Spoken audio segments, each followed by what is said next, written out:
வாழ்க்கை பயணம் டே 5.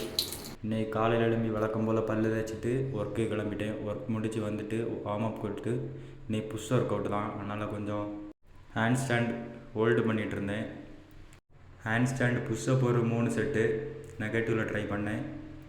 வாலில் அப்படியே ஹேண்ட் ஸ்டாண்டு புஷ்அப் ஒரு 3 செட்டு, ஒன்றாம் புஷ்அப் ஒரு 3 செட்டு, டிக்ளைன் புஷ்அப் ஒரு 3 set, pike pushup 3 set, dips 3 set.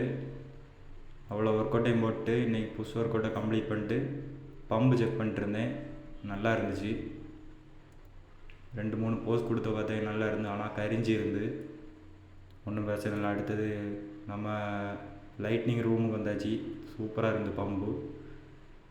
அப்படியே தொழிலில் கொஞ்சம் நேரம் ஃபோக்கஸ் பண்ணிட்டு அரியை கழுவிட்டு பழைய சோறு ஒன்று சைடில் இருந்து அதை பார்த்தேன். எடுத்தால் கொண்டுருவாங்க. சோறு வச்சுட்டேன், ஆனால் காய்கறி இல்லை. வாங்க போகிற இடத்துல சீமல்லிக்காய் துள்ளி பறிச்சுட்டு நிலாயை பார்த்துட்டு எல்லோரும் வீட்டுக்குள்ளே இருக்காங்க. நிலாயை பார்க்க வெளியே வாங்க. இன்றைக்கி ஒரு 6 முட்டையை போட்டு சாப்பிட்டுட்டு இன்றைக்கான நாள் முடிஞ்சு நாளைக்கு பார்ப்போம் காய்ஸ்.